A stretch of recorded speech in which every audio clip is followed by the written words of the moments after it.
स्वरूपा बहनों, देवतुल्य भाइयों, अभी अभी आपने गुरु दीक्षा के ऊपर मेरा उद्बोधन सुना था। मैं ये बताना चाहता हूँ कि परम पूज्य गुरुदेव परमवंदनीय माता जी ने कैसे इस मिशन को खड़ा किया। उन्होंने अपने घर से निकाल के दिया, तब जाकर के मिशन खड़ा हुआ। उन्होंने अपने पूरा का पूरा जो भी उनके पास जमा पूंजी थी, जो उनके पिताजी थे वो जमींदार स्तर के थे, कथावाचक थे, लिखते थे, लेखक भी बहुत अच्छे थे। तो जो भी कुछ उनके पास साधन संपत्ति थी वो सारी की सारी उन्होंने मिशन के नाम कर दी। 1200 बीघा जमीन आंवल खेड़ा में उन्होंने समाज को दे दी। उन्होंने कहा कि ये सारी की सारी श्रेष्ठ काम में लगाए। तो उसके फलस्वरूप क्या हुआ कि एक बहुत बड़ा माता दान कुंवरी बालक इंटर कॉलेज वहाँ बन के तैयार हो गया। फिर उसके बाद एक चिकित्सालय हमने वहाँ खड़ा किया। तो उसके बाद माता जी की स्मृति में हमने वहाँ पर एक शक्तिपीठ बनाया। शक्तिपीठ के साथ साथ हमने वहाँ पर एक इंटर कॉलेज बालिकाओं के लिए चालू किया। आज ये स्थिति है कि 200 किलोमीटर के कैंपस में पूरी परिधि में, जबकि आगरा जिला बहुत पास है, 200 किलोमीटर के हिस्से में कहीं भी किसी भी कॉलेज में बच्चे जाने पसंद नहीं करते। बस से आती हैं, परंतु सब जाते उसी कॉलेज में, इंटर कॉलेज में, और डिग्री कॉलेज बन गया है केवल इसलिए कि बच्चों को संस्कार मिलेंगे, बच्चों को संस्कार मिलेंगे। और मंदिर वाला मंदिर वाला कॉलेज यानी गायत्री शक्तिपीठ वाला कॉलेज, वहाँ से निकली हुई बच्चियाँ इतने अच्छे बड़े बड़े घरों में गई हैं। और अब वहाँ हमने एक बहुत बड़ा प्रयोग किया है, सूर्य मंदिर बनाया है गुरुदेव की स्मृति में। करीब 4 करोड़ की लागत से एक बहुत बड़ा केंद्र बनाया है, जिसको हम अगले वर्ष ओपन कर देंगे सबके लिए दर्शन करने के लिए। सूर्य के दर्शन सुबह से शाम तक होंगे गायत्री माता की मूर्ति पर, सूर्य भगवान की मूर्ति पर, और बहुत बढ़िया सुंदर साधना का केंद्र बना दिया। ये केवल इस वजह से हुआ कि उन्होंने अपना सब कुछ दे दिया, तो समाज ने उनको अपना सब कुछ दे दिया, अर्पित कर दिया। लोग आए न जाने कहाँ से उन्होंने दिया।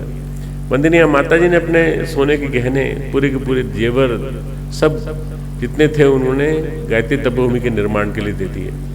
आज मित्रों, अरबों रुपए की बिल्डिंगें, 5000 प्रज्ञा संस्थान, हमारा अखंड ज्योति संस्थान, हमारा शांति कुंज हरिद्वार, वेदमत देव संस्कृति विश्वविद्यालय, ये सब खड़े हुए हैं। तो केवल उसी वजह से खड़े हुए हैं कि देने के लिए लोग आए। लोगों ने अपने समय को दिया, अपने जीवन को दिया, वो भी इसीलिए क्योंकि उन्होंने गुरुदेव को देखा कि गुरुदेव ने अपना जीवन पूरा भगवान के लिए, समाज के लिए अर्पित कर दिया।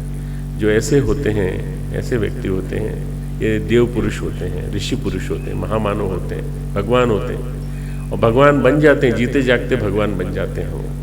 आज करीब 12 करोड़ लोग गायत्री परिवार से जुड़े हैं। 12 करोड़ लोग पूरे हिंदुस्तान में, केवल इसी वजह से कि इस परिवार के पास वो सब कुछ है। संस्कार की निधि है, संस्कार है, समृद्धि है, और उनके जीवन में आध्यात्मिक शांति है।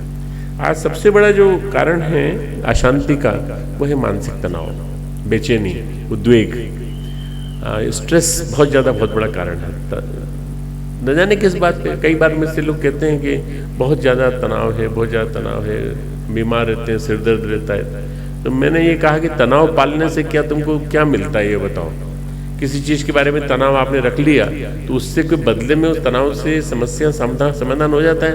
लेकिन नहीं साहब, नहीं, समाधान नहीं होता, बढ़ जाता है। और फिर क्यों रखते हो? तनाव एक ऐसी चीज़ है जिसको कि समाधान आप स्वयं कर सकते हैं, और ये समाधान जो है उसको गायत्री मंत्र के माध्यम से परम पूज्य गुरुदेव ने दिया। मंत्र में बड़ी शक्ति होती है। गायत्री मंत्र जो है बड़ा शक्तिशाली मंत्र है, प्राणों की रक्षा करने वाला मंत्र है। गय यानी प्राण, त्र यानी त्राण, जो प्राणों की रक्षा करे वो गायत्री। बिना प्राणों के जीवन नहीं है। हम कहते हैं भाई अब तो प्राण नहीं रहे, प्राणहीन हो गए, स्पंदहीन हो गए। ये जो अभी तक जिस नाम से थे उस नाम से नहीं जाने जाएंगे। इनकी डेड बॉडी को घर पहुंचा दो, कहाँ पहुंचा दो? शमशान स्थल पहुंचा दो। क्यों? वो प्राण चले गए। प्राणों के जाने से हम कहते हैं कि प्राण जो है जब तक हैं तब तक आदमी के अंदर जीवन है, नहीं तो प्राण नहीं है तो जीवन नहीं है, समाप्त हो जाता है। इसलिए प्राणों की रक्षा करने वाला मंत्र दिया गुरुदेव ने कि प्राणों की रक्षा करें। आज न जाने कितनों को ब्रोंकियल है, दमा की तकलीफ है, कई तरह की तकलीफ, ऐसी बीमारियां हैं जिसमें सबसे ज़्यादा सांस फूलती है, सबसे ज़्यादा परेशानियां हैं। पीठ का दर्द अधिकांश 80% लोगों को, घुटने का दर्द 60% 70% लोगों को। क्यों है बताइए? हमारी जीवन शैली गड़बड़ा गई है। हमारी जीवन शैली में हम ज़्यादा से ज़्यादा आराम तलब पसंद करते हैं। हम थोड़ा बहुत चलना फिरना भी नहीं चाहते, हम अपने प्राणों को ऊंचा उठाना भी नहीं चाहते, रक्षा भी नहीं करना चाहते। कुछ थोड़े बहुत प्रयोग अगर हम योग के, गायत्री योग के और गायत्री तंत्र के, गायत्री मंत्र के करते रहे तो हमारा जीवन सही हो जाएगा, सही जीवन शैली हो जाएगी। मित्रों, मैं इतना घूमता हूँ, बाहर जाता हूँ, सब कुछ करता हूँ, मुझे भी तकलीफ होती है, मुझे भी परेशानी होती है। 66 साल का पूरा करके 67 में प्रवेश कर गया। अब मैं 25 साल से बराबर घूम रहा हूँ, निरंतर घूम रहा हूँ। अब ऐसा समय आता है कि जिस समय ये मन करता है कि बैठे घर में, बैठे नहीं, गुरुदेव नहीं बैठने देते घर में, वो काम करने के लिए प्रेरित करते हैं। वहाँ रहता हूँ तो लिखता हूँ, वहाँ रहता हूँ तो लोगों से मिलता हूँ सुबह शाम तक। परंतु शक्ति कहाँ से आती है? शक्ति गुरुदेव माता जी की, गंगोत्री वही है हमारी, वहीं से हम सब सारी शक्ति लेते हैं। आपके लिए भी गंगोत्री अगर आएगी तो वहीं से आएगी। गंगा की जो मूल मार्ग है वहीं से आएगा पूरा। आप अगर रोज प्रार्थना करेंगे, सवेरे प्रातः काल उदीयमान सूर्य का ध्यान करते हुए, और जो भी कुछ आपको मांगना मांग करके 3 बार गहरी श्वास लेके माथे पे, सिर पे हाथ फिराएंगे तो आपको लगेगा कि आपको जैसे कुछ मिल गया। ऐसा रोज करेंगे नियमित रूप से, मिलता चला जाएगा। गायत्री मंत्र जो है वो हमारे भारतीय संस्कृति का सबसे महत्वपूर्ण, सबसे कीमती मंत्र है। इसलिए लोगों ने सोचा, अब मैं तो ब्राह्मण हूँ, इसके बावजूद बोल रहा हूँ, दुष्ट ब्राह्मणों ने सोचा कि ये ब्राह्मणों के अलावा किसी और के पास नहीं जाएगा। तो उन्होंने क्या किया, ब्राह्मण के अलावा कोई नहीं कर सकता इसको, ब्राह्मण के अलावा। उनको नहीं मालूम था कि ब्राह्मणों में से एक ब्राह्मण ऐसा आएगा जो ब्राह्मण सबके लिए इसको बना देगा सुलभ, और सबको कह देगा सब जप सकते हो भाई, मैंने जपा, तुमने जपा, सब ब्राह्मण हो गए, जितने जिन ने जपा वो सब ब्राह्मण हो गए। ऐसा गुरुदेव ने किया। उन्होंने वहाँ से उसको गुप्त खजाने से निकाल करके गायत्री मंत्र को जन को दे दिया।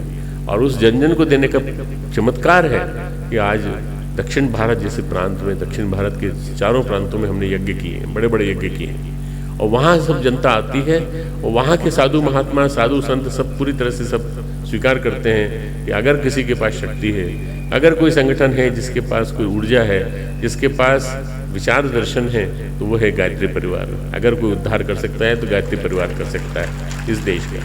हम लोग इसी काम में लगे हैं मित्रों, सारी की सारी मूढ़ मान्यताओं को, विकृतियों को, जितनी भी आज छाई हुई हैं उनको निमिटाने में। घर घर में आज तनाव है, घर घर में उद्विग्नता है। लड़का लड़की दोनों एक दूसरे को प्रेम करते हैं, और प्रेम करने के बाद शादी कर लेते हैं। शादी करने के बाद जो झगड़ा चालू होता है, तो फिर प्रेम किस बात का था? शरीर का था क्या? केवल आध्यात्मिक शरीर का प्रेम था, या किस तरह का प्रेम था तुम्हारा? शादी कर ली, शादी करने के बाद झगड़ा चालू हो जाता है, ये मेरा पैसा, ये तेरा पैसा, ये मेरा पैसा, ये तेरा पैसा, तू खाना बनाएगी माँ के लिए, और फिर घर में लड़ाई चालू हो जाती है, शादी टूट जाती है। मेरे पास जहाँ मैं बैठता हूँ, मियाँ और जीजी दोनों मिलने के लिए बैठते हैं, वहाँ पर बहुत सारे ऐसे मुकदमे आते हैं, रोज आते हैं, और उन सबसे मैं पूछता हूँ कि भाई क्या बात है, किस लिए आप ऐसा रहते हो, क्यों अलग अलग रहना चाहते हो, क्या अलग अलग रह के सुखी रह पाओगे? आज जीवन शैली कुछ ऐसी गड़बड़ा गई है मित्रों के, पूरे समाज को विशृंखलित कर दिया है। परिवार संस्था टूट रही है, परिवार संस्था टूट जाएगी तो इस समाज में कुछ बचेगा नहीं। परिवार संस्था को जोड़ने का सबसे बड़ा काम गायत्री परिवार ने किया है कि एक परिवार बना दिया। देखिए इतना बड़ा परिवार है सारा, जो आप सब बैठे हैं, आप हमारे परिवार के अंग हैं, परिवार के आप सदस्य हैं, और हम सब मिलकर के उस परिवार के बड़े हैं, छोटे हैं, सब मिलकर के इस काम को कर रहे हैं। मुंडमाल लिखने वाले हमारे कवि जी नारायण लाल भट्ट जी, जो इनके काका थे हेमंत के, वो उनका देहावसान हो गया आज से 12 दिन पहले। आज उनका जन्मदिन भी है।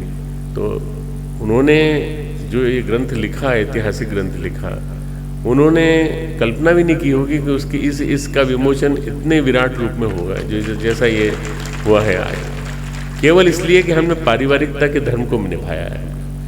इनकी पत्नी हमारी माँ है, हमारी माँ के समान है, इनके बच्चे हमारे अपने बच्चे हैं, हम उनको संभालेंगे, ध्यान रखेंगे उनका।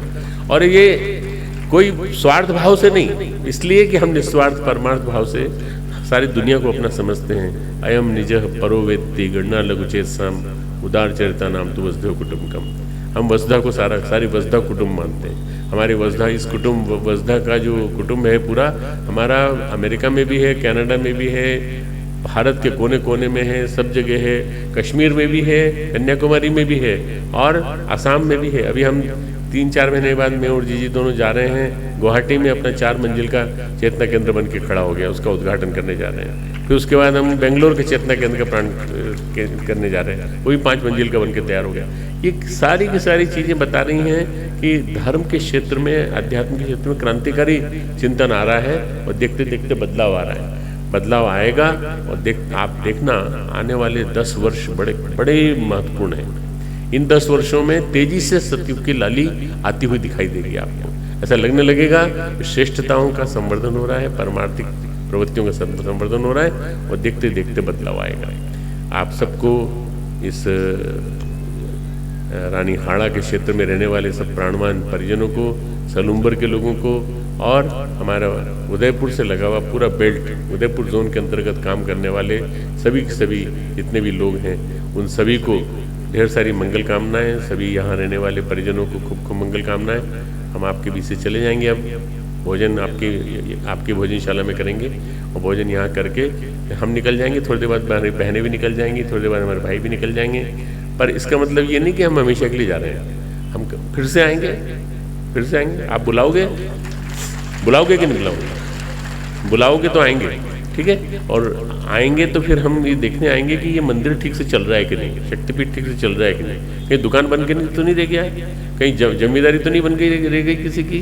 क्यों? क्योंकि आपने किसी को वादा करके मंदिर बनाया है, आपने गुरुदेव को वादा करके बनाया, माता जी को वादा करके बनाया। तो इस मंदिर की सुरक्षा सबको रखनी है, केवल एक व्यक्ति की नहीं है, सबको करनी है, सबको ध्यान रखना है। यहाँ से सारी सृजनात्मक रचनात्मक गतिविधियाँ यथावत चलती रहें, जैसे कि गुरुदेव ने कल्पना की है, जिसे गुरुदेव ने कहा है कि मैं समझता हूँ कि ये मंदिर जीवंत जन जागृति के केंद्र बनेंगे। तो ऐसी कल्पना यहाँ आपको करनी है। अब इसके बाद हमारा यज्ञ का क्रम चलेगा। यज्ञ का क्रम पूरा हो जाने के बाद आप लोग सब जाकर के दर्शन करना गायत्री माता के, और उनमें प्राण देखना, प्राण स्पंदित होते दिखेगा आपको लगेगा उनकी आँख झपकी, उनके चेहरे से मुस्कान दिखाई देगी और उसके बाद आपको आशीर्वाद मिलेगा कि आप यहाँ आए, आपको खूब खूब आशीर्वाद। आप जब भी आएंगे तो आपकी मनोकामनाएं जो भी होंगी आप उनके सामने रख दीजिएगा, मन में सोच लेना, वो पूरा करेंगे आपके मन में। खूब खूब मंगल कामनाएं, खूब खूब आशीर्वाद गुरुदेव माता जी।